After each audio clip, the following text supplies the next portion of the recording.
اب چلتے ہیں اپنے اگلے برج کی طرف جو کہ ہے برج اسد، اور آپ کو بیان کریں گے کہ ان کا 21 سے 31 اکتوبر کا یہ اشرہ علم نجوم کی روشنی میں کیا کچھ بیان کر رہا ہے۔ وہ لوگ جو 23 جولائی سے 23 اگست کے اشرے کے دوران پیدا ہوئے ہیں وہ برج اسد کے تحت آتے ہیں۔ اس کے علاوہ وہ افراد جن کو اپنی تاریخ پیدائش معلوم نہ ہو اور ان کا نام میم سے شروع ہوتا ہے تو وہ بھی برج اسد کے تحت آتے ہیں۔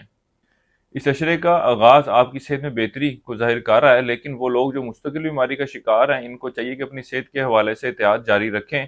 اس کے علاوہ اس اشرے کا وقت آپ کو وراثت، خاندانی جائیداد میں حصہ ملنے کو بھی ظاہر کر رہا ہے۔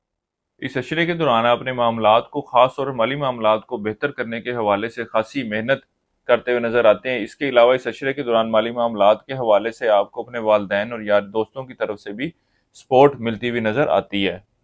اس اشرے کے دوران آپ سیر و تفریح، گھومنے پھرنے کا پلان تو بنائیں گے لیکن ان معاملات کو حقیقی شکل دینے میں کامیاب ہوتے ہوئے نظر نہیں آ رہے۔ اس اشرے کا وقت ایک ایسا وقت نہیں ہے کہ جب آپ شراکتی بنیادوں پر کوئی بھی کام یا کاروبار کا آغاز کریں، اس لیے ان معاملات کے حوالے سے کوئی بھی فیصلہ ان دنوں میں مت لیں۔ وہ لوگ جو قانونی نوعیت کے مسائل کا شکار ہیں، اس اشرے کے دوران ان معاملات کے حوالے سے کوئی مثبت فیصلہ ہونے کی امید نظر نہیں آتی۔ وہ افراد جن کے حکومتی اداروں سے وابستہ کوئی کام ہے یا اعلیٰ افسران سے وابستہ کوئی کام ہے تو اس اشرے کے دوران وہ آپ کو لٹکاتے رہیں گے اور امید یہی دلائیں گے کہ آپ کا کام ہو جائے گا یا کر دیں گے، لیکن ان دنوں میں آپ کا کام ہوتا ہوا نظر نہیں آتا۔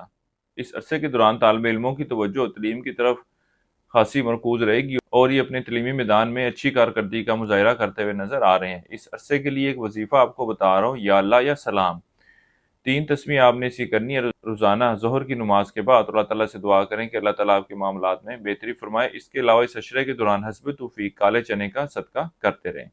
اس عرصے کی 7 تاریخ آپ کی 21 اور 25 اکتوبر کی ہے۔ برج اسد والوں کے لیے اب تک اتنا ہی۔ اللہ حافظ۔